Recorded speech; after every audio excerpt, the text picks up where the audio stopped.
Chester Tomski ran away from home at the age of 13. He hitchhiked around the Franklin and Oil City area, stealing what he could to get by, like the $2 in the pocketbook he took from 10-year-old Bernice Hazlitt, and selling stolen bikes for $1.50 or so. He was caught after a week and sent home.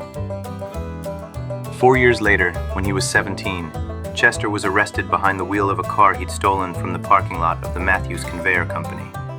He'd been practicing his driving all day, going up and down the back roads between Newcastle and Elwood City, and the car was in a bad way.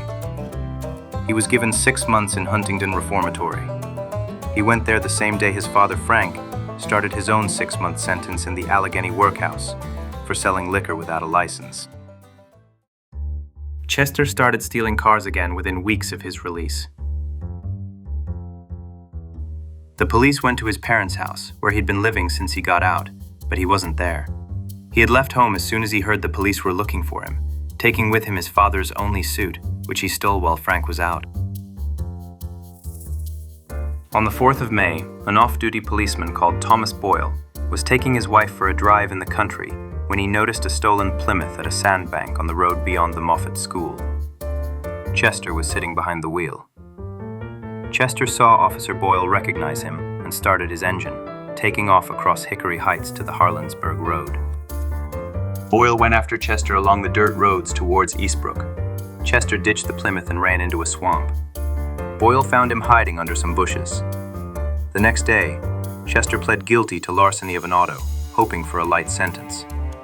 Once all the auto thefts and parole violations were taken into account, as well as a bungled escape attempt while he was awaiting trial, he ended up with 10 to 20 years. Chester spent all of the 40s and 50s in jail. He was given extra time when he was caught trying to saw his way out of the Western Penitentiary in 1955. By 1966, he was out on parole, but he was sent back to jail when he was caught driving a stolen car in Shenango Township, just outside Newcastle.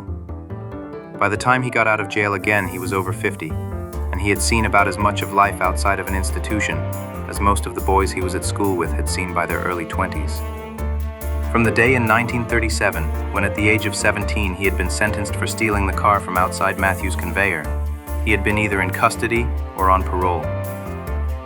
Chester went back inside for the last time in 1973, after he burgled a furniture store in Reimersburg. He died at the age of 59, not long after he was finally released.